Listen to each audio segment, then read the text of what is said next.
কৃষক কৃষি তার উন্নয়ন সব নিয়ে আমাদের এই আয়োজন। বাংলার কৃষি, বাংলার কৃষি, বাংলার কৃষি। ফলবে ফসল, ভরবে গোলা, আরো বেশি বেশি। বাংলার কৃষি, বাংলার কৃষি, বাংলার কৃষি, বাংলার কৃষি, বাংলার কৃষি। সুপ্রিয় দর্শক, আপনাদের সবাইকে বাংলার কৃষি অনুষ্ঠান থেকে শুভেচ্ছা। কৃষি তথ্য, প্রযুক্তি, পরামর্শ এসব নিয়ে আমাদের কৃষি বিষয়ক অনুষ্ঠান বাংলার কৃষি। কৃষক ভাইরা আমাদের আজকের বাংলার কৃষি অনুষ্ঠানে দেখবেন এ সময় আপনার মাঠ ফসলের করণীয় সম্পর্কে মাঠ প্রতিবেদন এবং কৃষি বিষয়ক কিছু গুরুত্বপূর্ণ তথ্য ও পরামর্শ। অনুষ্ঠানের শেষাংশে থাকছে মৎস্য ও প্রাণী সম্পদ বিষয়ক প্রতিবেদন। শুরুতেই এ সময়ের করণীয় সম্পর্কে মাঠ প্রতিবেদন।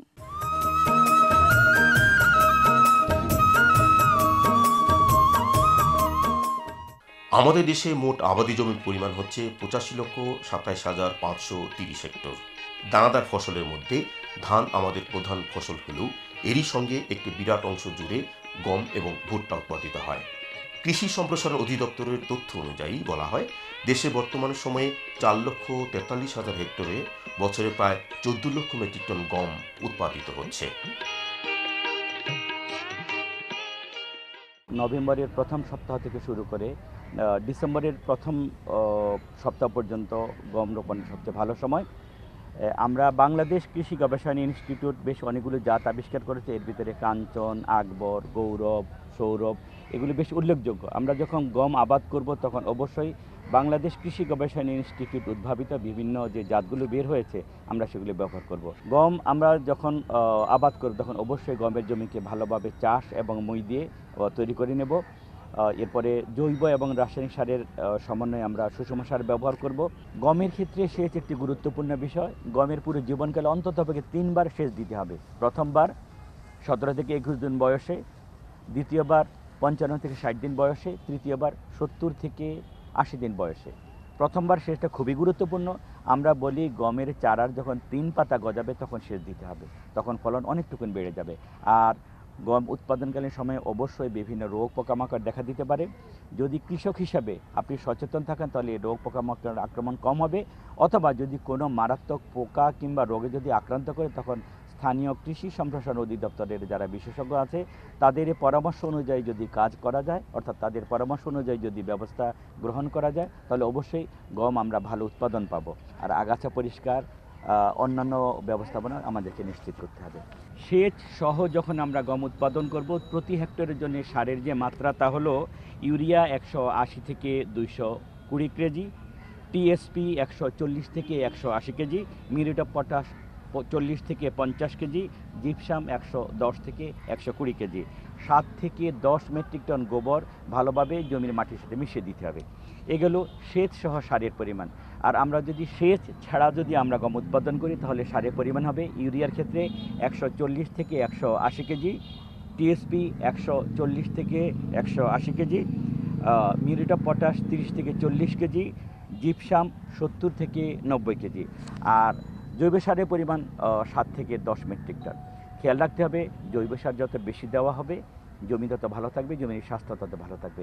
বাংলার কৃষি, বাংলার কৃষি, বাংলার কৃষি। আলু বাংলাদেশের প্রধান অর্থকরী ফসল। আলু উৎপাদনকারী দেশ হিসেবে বিশ্বে বাংলাদেশের অবস্থান 8ম এবং এশিয়ায় 3য়। আলু চাষে স্বল্প সময়ে অধিক মুনাফা। বাংলাদেশে বর্তমানে উন্নত মানের সুস্বাদু আলু উৎপাদিত হচ্ছে এবং Sri Lanka, Singapore, Malaysia, Philippines, Nepal ও রাশিয়ায় আলু রপ্তানি হচ্ছে। আলু রপ্তানিতে বর্তমান সরকার 20% প্রণোদনার পাশাপাশি শিল্পে ব্যবহৃত আলুর জন্য 20% প্রণোদনা দিচ্ছে। আলু নির্ভর potato flakes, chips, French fry ইত্যাদি শিল্প কারখানাগুলো চালুর উদ্যোগ গ্রহণ করা হয়েছে এবং এ সকল শিল্পে কাঁচামাল হিসাবে আলুর ব্যবহার পাচ্ছে। গবেষণা প্রতিষ্ঠানের উদ্ভাবিত মানসম্পন্ন বীজ আলু ব্যবহার করে অধিক ফসল ঘরে তুলুন। সময় মতো পরিচর্যা, সুষম সার ও সেচ ব্যবহার করুন, অধিক ফলন নিশ্চিত করুন।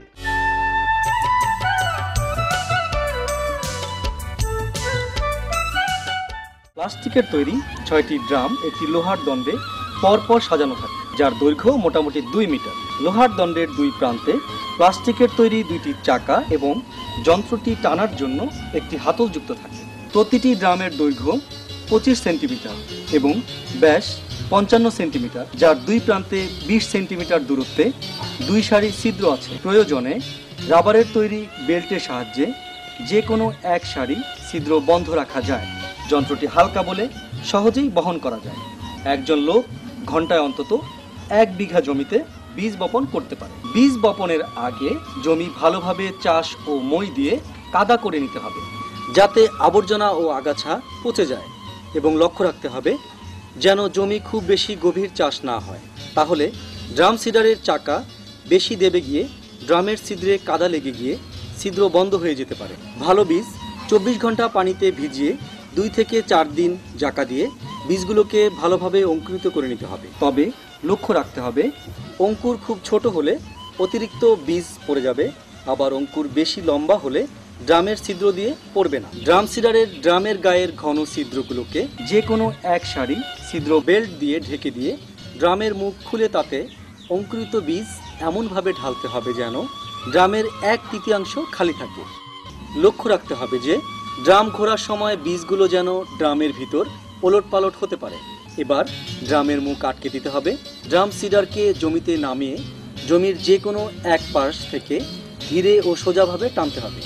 বোনার সময় হাতলের সাথে 2-3 ফুট লম্বা চিকন একখণ্ড কলাগাছ বেঁধে নিলে জমিতে পায়ের দাগ বা গর্ত মুছে যাবে। এতে বীজের অপচয় রোধ হবে। বীজতলা তৈরি, চারা উঠানো এবং রোপণ করতে হয় না বলে সময় বাঁচে, শ্রমিক কম লাগে, ফলে উৎপাদন খরচ কমে যায়। ড্রাম সিডার দিয়ে সরাসরি বপন করলে গাছ সতেজভাবে বেড়ে ওঠে এবং মাটির গভীর থেকে খাদ্য সংগ্রহ করতে পারে। রোপাধানের চেয়ে বীজ কম লাগে, ফলে অর্থ সাশ্রয় হয়। ধানের শীষ বড় হয়, শীষের দানার সংখ্যা বৃদ্ধি পায় এবং দানাগুলো পুষ্ট হয় বলে একর প্রতি ফলন শতকরা 10 থেকে 20 ভাগ বেড়ে যায়। ধান 10-15 দিন আগে পাকে এবং আগাম ফসল পাওয়া যায়। বাংলার কৃষি, বাংলার কৃষি, বাংলার কৃষি। দর্শক দেখছেন বাংলাদেশ টেলিভিশনের প্রতিদিনের কৃষি বিষয়ক অনুষ্ঠান বাংলার কৃষি। এ সময় আপনার মাঠ ফসলের করণীয় সম্পর্কে আপনাদের জানাতেই আমাদের এই বাংলার কৃষি। সঙ্গেই থাকুন এবারে প্রাণী সম্পদ বিষয়ক প্রতিবেদন।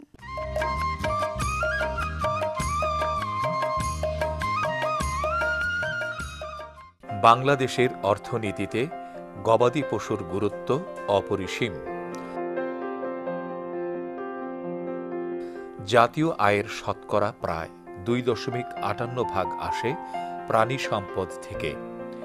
দেশের প্রায় 20 মানুষের জীবন জীবিকা প্রাণী সম্পদের সাথে সম্পৃক্ত।